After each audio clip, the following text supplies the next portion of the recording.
Lucas 14, 25, diz assim a palavra do Senhor. Uma grande multidão o acompanhava, e ele, voltando-se na direção dela, disse: se alguém vier após mim e amar mais pai, mãe, mulher e filhos, irmãos e irmãs, e até a própria vida mais do que a mim, não pode ser meu discípulo.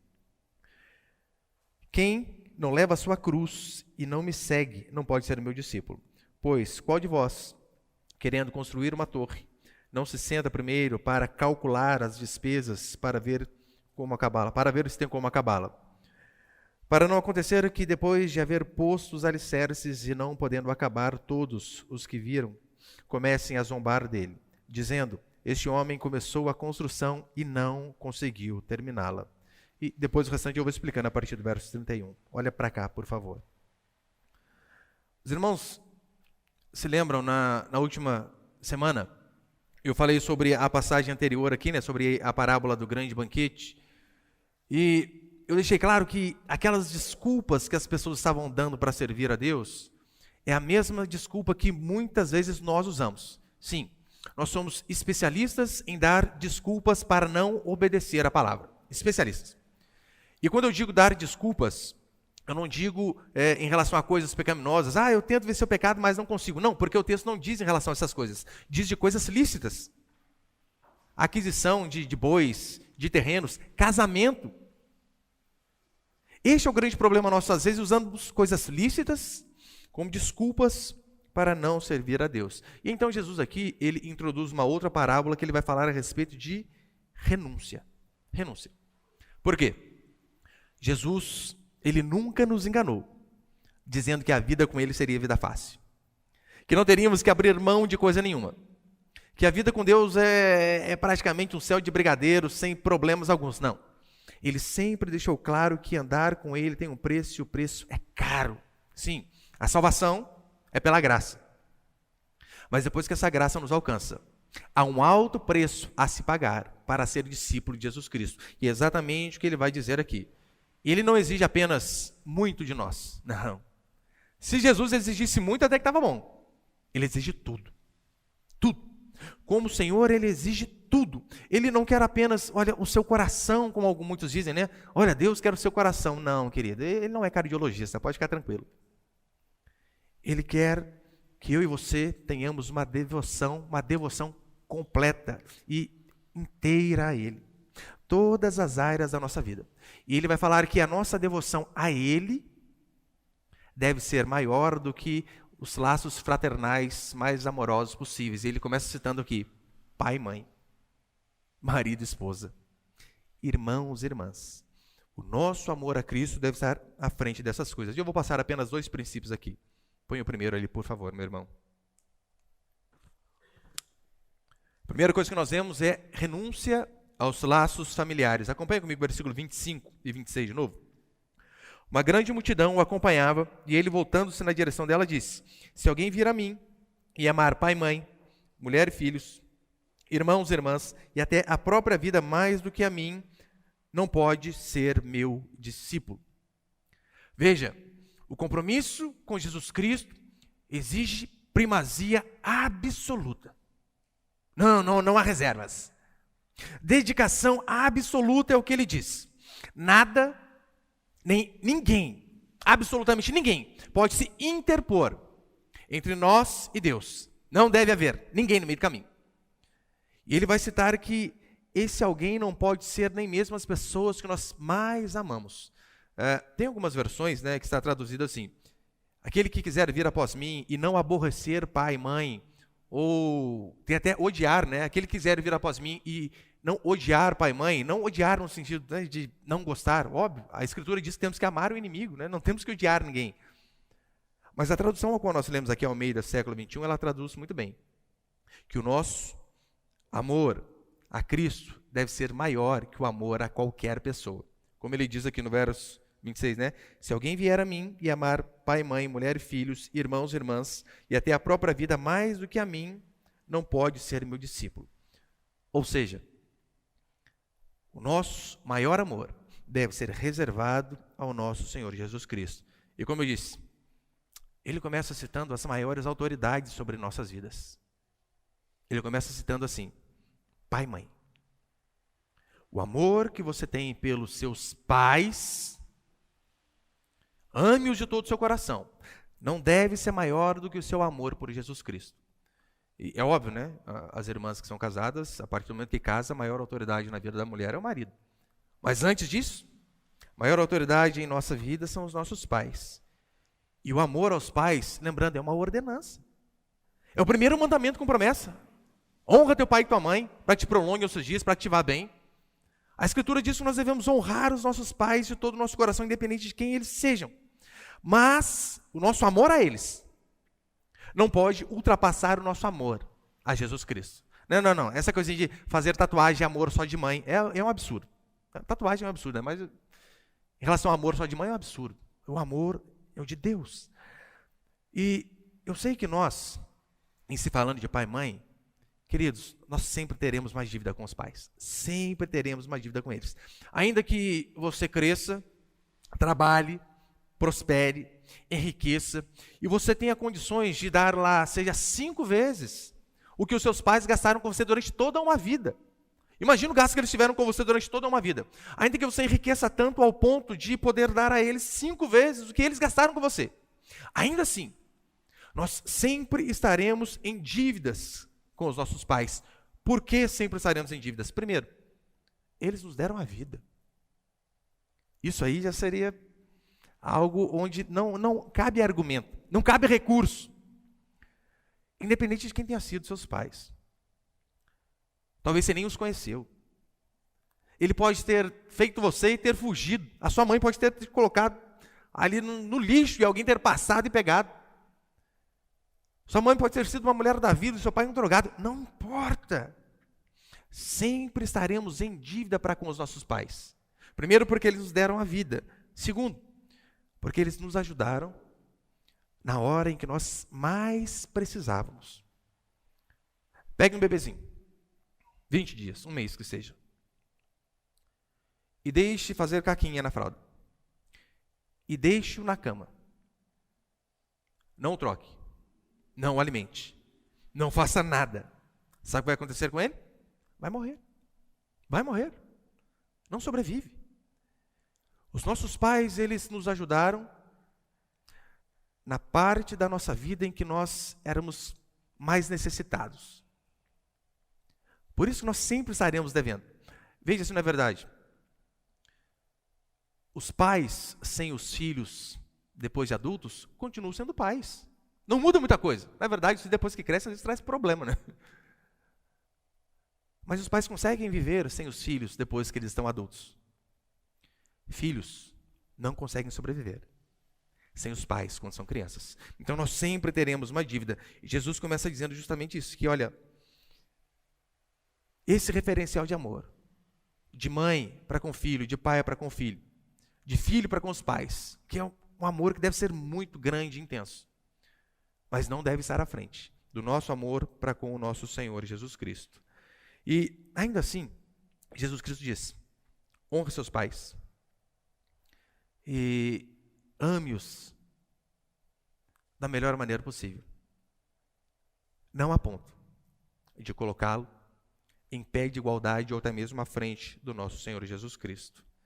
Olha, nós só temos, segundo a Escritura, nós só temos a oportunidade de desobedecer pai e mãe quando a ordem dos pais se chocam com a palavra do Senhor. Só neste caso. Deixar bem claro, desobedecer não significa desonrar. Não, de forma nenhuma. Pastor, mas a Bíblia não diz que nós devemos obedecer pai e mãe? Sim. Até o momento em que essas ordens estejam de encontro àquilo que a palavra de Deus diz. Por exemplo, seu pai diz para você, olha, fulano está com o celular quase caindo do bolso, passa e puxa. Ô pai, eu amo o Senhor, mas não farei. Porque há uma ordem específica do meu Senhor de não furtarás. Mate tal pessoa, faça o mal, negue a sua fé, deixe de congregar. Não. Amaremos e honraremos os nossos pais quando eles nos derem essas ordens, mas aí não obedeceremos. Em respeito, mas não obedeceremos. Mateus 10:37 vai dizer assim, aquele que ama pai e mãe mais do que a mim não é digno de mim. Não pode. Tanto é que Colossenses 1:17, olha o que Paulo vai dizer. Ele, falando a respeito do nosso Senhor, ele existe antes de todas as coisas e nele tudo subsiste.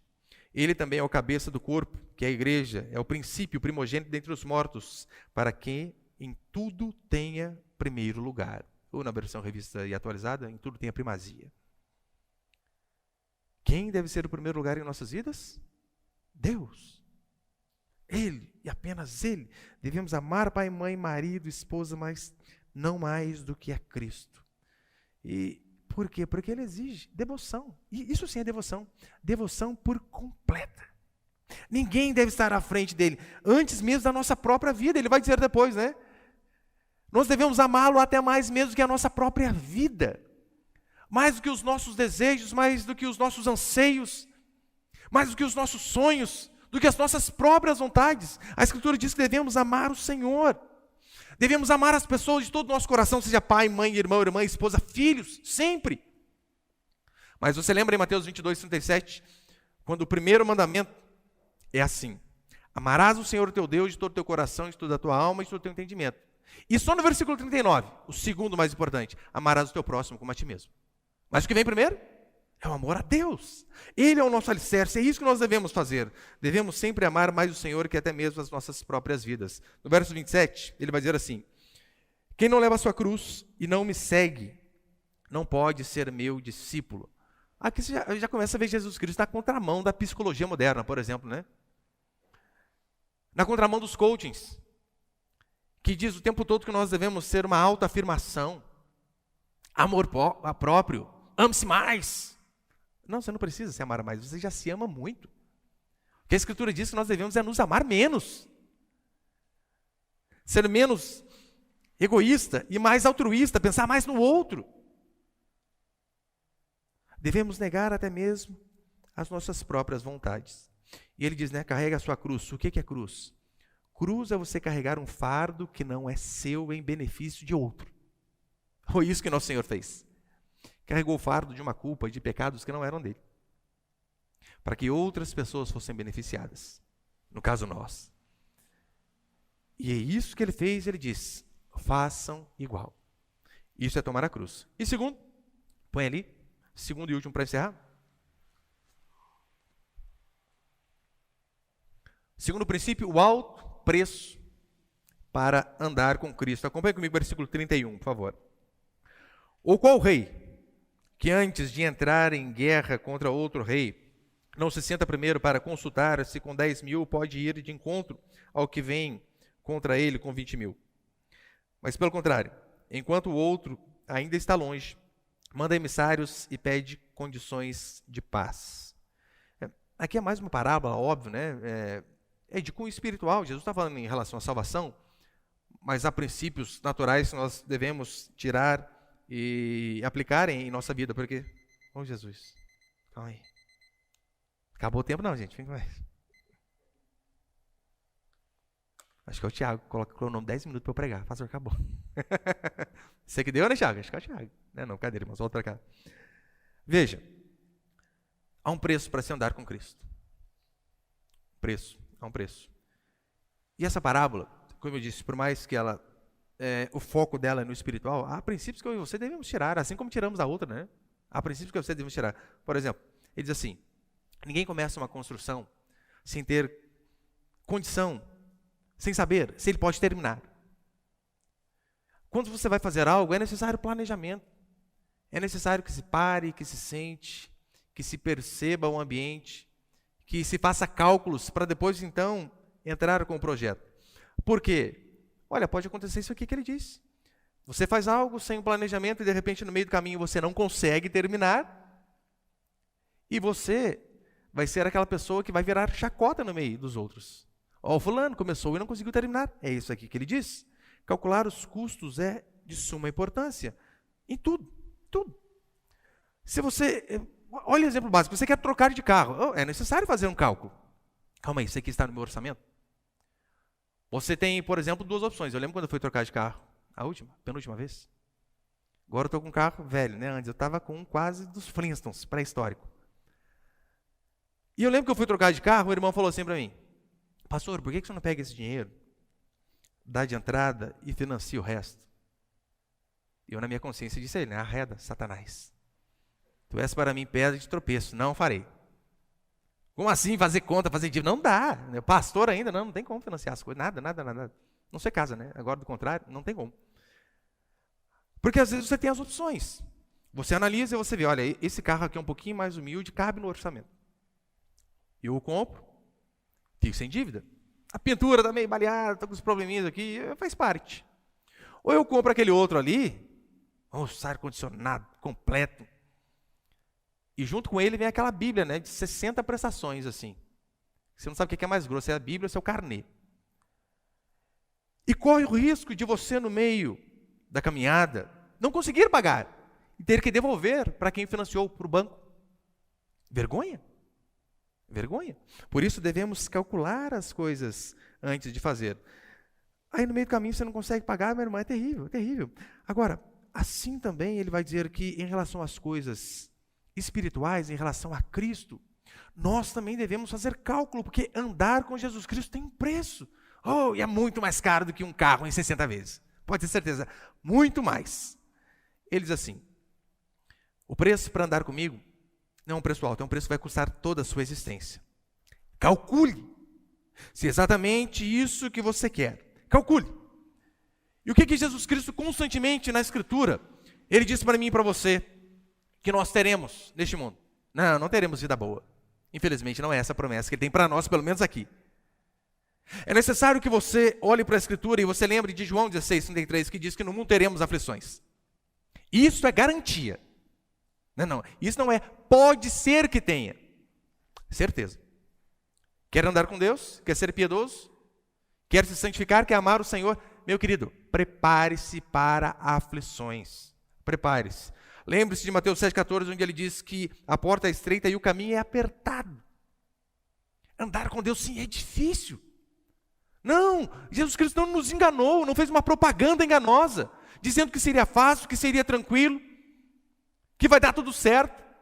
Muito pelo contrário, ele já nos deixou avisar de tudo que você teríamos. 2 Timóteo, ele vai dizer assim, Paulo diz, na verdade, todos que querem viver uma vida piedosa em Cristo Jesus, sofrerão perseguições.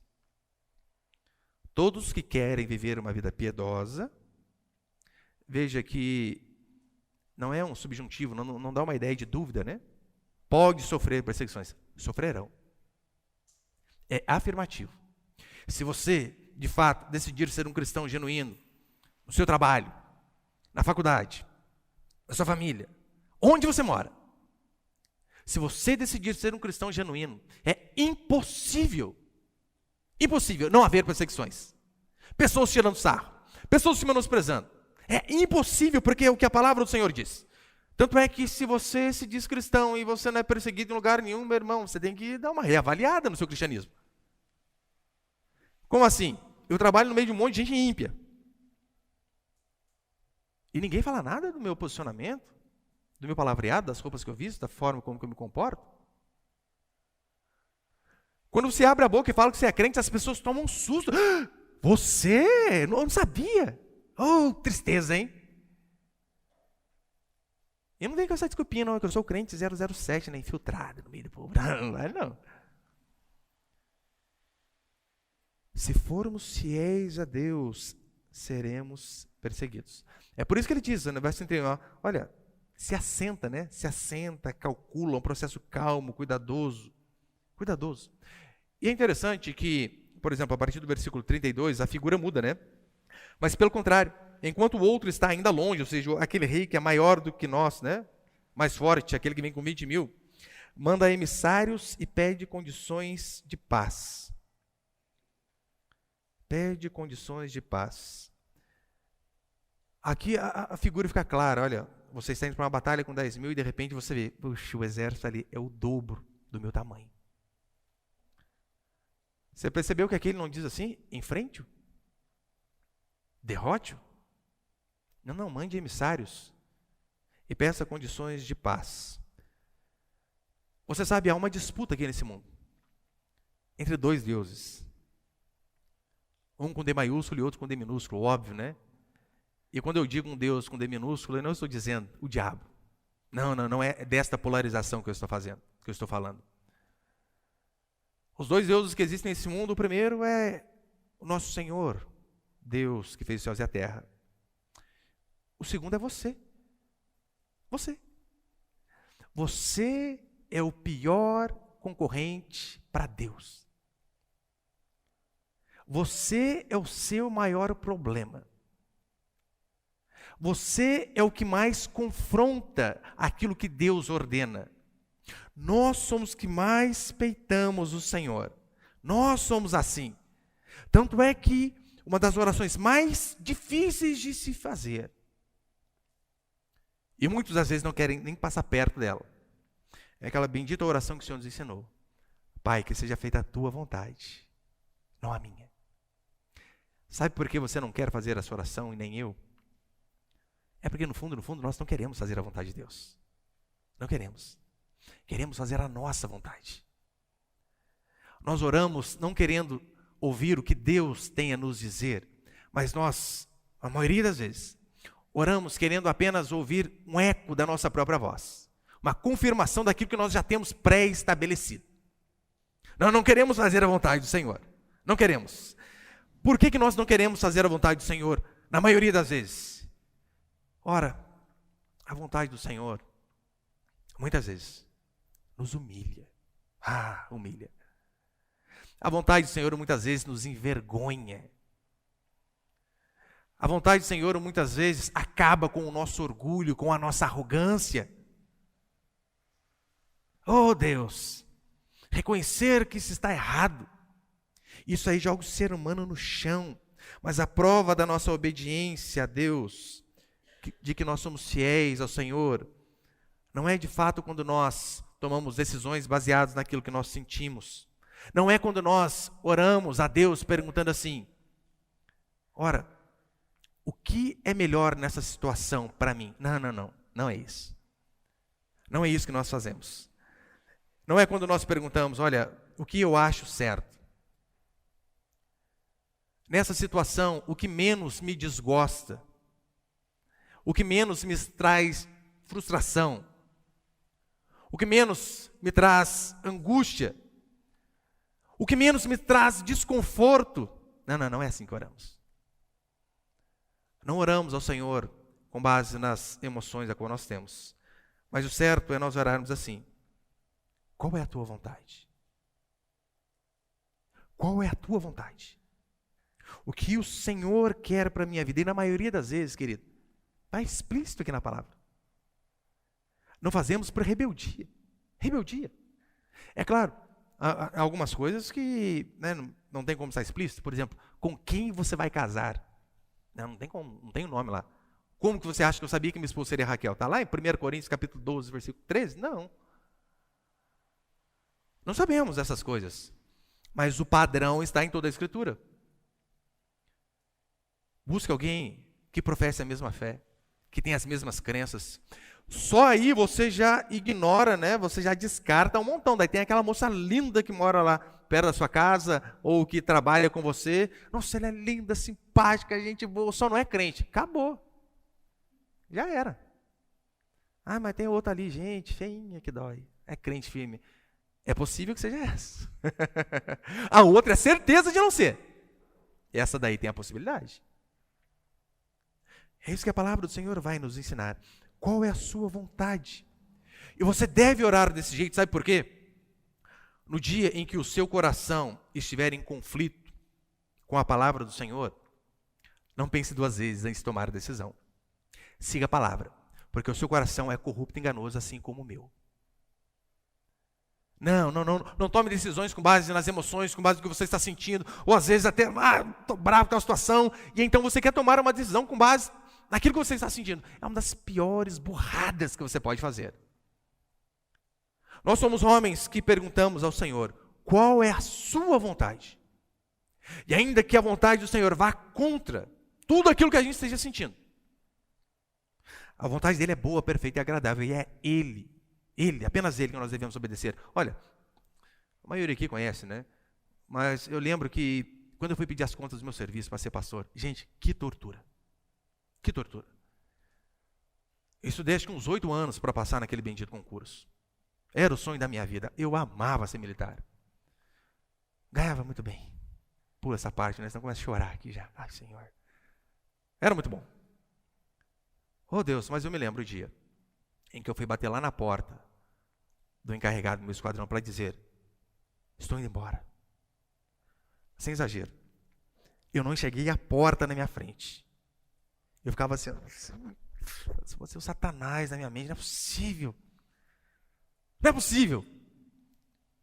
Dor de barriga, nervosismo. Mas eu lembrava disso daqui, ó. Oh Deus, que seja feita a tua vontade, não a minha. Oração doída. Muito dolorido. Mas é a melhor coisa que eu e você devemos fazer. Basear a nossa vida na palavra do Senhor. Se render aqui àquele rei que vem contra, que é maior. Se render ao Senhor, meu irmão, é aceitar que nesse mundo, muitas vezes nós vamos sair perdendo. Sim. O Evangelho, ele nos conduz de glória em glória na glória. Aqui, por vezes, é de tropeço em tropeço, de derrota em derrota, de humilhação em humilhação. Eu sei que essa pregação aqui talvez não anime você, né? Você sabe, pastor, cheguei aqui ruim, estou indo embora pior. Eu queria ouvir aqui, você é espelho, que refletia. Não, você não é não, irmão. Isso não é raridade coisa nenhuma, não. Ninguém é. Só que é saber disso, que a vontade do Senhor é boa, perfeita e agradável, é o que nos sustenta na hora da adversidade. É você saber que servir a Deus é perder. Literalmente. Perder. Eu constantemente falo para os meus filhos. O meu mais velho tem 17, né? Tem um de 11, de 4. E o outro novinho, né? Não é rir não, não tem, né? Olha, eu constantemente falo principalmente para os dois mais velhos. Eu falo assim: guardem-se para a esposa de vocês. Vocês não sabem ainda quem é. O Senhor sabe. O que vocês têm que fazer? Guardem-se. Guardem os seus olhos de olhar para quem Deus não colocou na sua vida. Guarde a mente de vocês de imaginar coisas que vão contra a palavra do Senhor. Guardem-se. E meu irmão, você falar isso para um adolescente de 17 anos, não fica com ninguém. Não fica nem de conversinha com ninguém. Gente, para um adolescente é uma perda danada. Claro que é. Ainda bem que meus filhos não vão à escola, né? Imagina a escola, o bullying que seria. Ah, o BV aí, sabe o que é BV, né? Boca virgem. Ah, o pega ninguém, o pega ninguém, né? Fica com ninguém. Tinha um irmão da nossa igreja que falava isso para mim, né? Pastor, na escola o pessoal até de gay me chama. Eu falei, irmão, esse é o preço. Esse é o preço de se andar com Deus. Aceite perder nessa vida, ainda que isso seja loucura aos olhos dos homens. Aceite. Porque quem perde é quem acha. Esse é um dos paradoxos da palavra do Senhor, né, Serrano? A palavra do Senhor é cheia de paradoxos no cristianismo. Ele é assim: quando sou fraco é que sou forte. Ou seja, quando nós vemos que a nossa força foi embora e não há mais nada, nós buscamos o Senhor, é nele que nós nos fortalecemos. E de fato, quando perdemos é que ganhamos. Então, perder aos olhos desse mundo é ganhar diante do Senhor. Olha, talvez um dos exemplos fantásticos seja Jacó, né? Jacó está lá lutando com Deus, com o anjo, né? Representando Deus ali. Lembra que Jacó ele passa a noite inteira lutando com Deus, e já de manhã, diz a Escritura que ele luta com Deus e prevalece, vence. Você lembra quando que ele venceu a luta com Deus ali? Quando o anjo disse assim: qual o seu nome, rapaz? Então ele diz: o meu nome é Jacó. Jacó significa trapaceiro. Ou seja, a partir do momento que ele teve convicção de quem ele era e confessou quem ele era, eu sou um trapaceiro, é isso que eu tenho feito durante toda a minha vida. A partir do momento que houve convicção de pecado e confissão de pecado, diz a Escritura que houve vitória. Só que hoje, ser convicto de pecado e confessar pecado é derrota. É vergonhoso, é ou não é? Gente, sei lá, meus filhos às vezes erram, né? Pai, desculpa. Eu falei, não, desculpa não. Eu quero que você venha, eu quero que você fale exatamente tudo que você fez de errado, e no final você diz, me perdoa, porque se desculpar é quando você bate alguém, ai, desculpa, não. Quando você erra é perdão que pede. Óbvio que é humilhante. É humilhante. mas é nessas horas que a gente vence. É isso que a Escritura vai dizer para mim e para você. E no versículo 33 ele termina dizendo assim: mas pelo contrário, 33, perdão. Assim, todo aquele que dentre vós não renuncia a tudo quanto possui, não pode ser meu discípulo, né? Tudo, não apenas pessoas, bens também. E depois, no versículo 34, ele vai dizer assim: o sal é bom, mas se ele se tornar insípido. O que é um sal insípido? É um sal que perdeu o sabor, né? Não tem mais finalidade nenhuma. Se tornar insípido, com que se há de restaurar-lhe o sabor? Veja, primeiro ele diz assim: renuncie tudo que você tem. Tudo, tudo. Quando nós somos de Deus, meu irmão, não é uma fração da nossa vida que é dele, é toda a vida. Tanto é que, olha o que Paulo vai dizer, põe ele, por favor. 2 Coríntios 8, 9, Paulo vai dizer assim: você acha que Deus está pedindo muito de mim e de você? Não, não está. Você acha que Jesus está exigindo muito de mim e de você? Não está. Olha o que ele diz: pois conheceis a graça do nosso Senhor Jesus Cristo, que sendo rico tornou-se pobre por vossa causa, para que fosseis enriquecidos por sua pobreza. Ele tinha tudo e se empobreceu em favor de nós. E às vezes o crente acha muito contribuir com 10%. Romanos 8, 32. Aquele que não poupou o seu próprio filho, mas, pelo contrário, entregou por todos nós, como não nos dará também com ele todas as coisas? Ele fez mais por nós. Ele se doou completamente.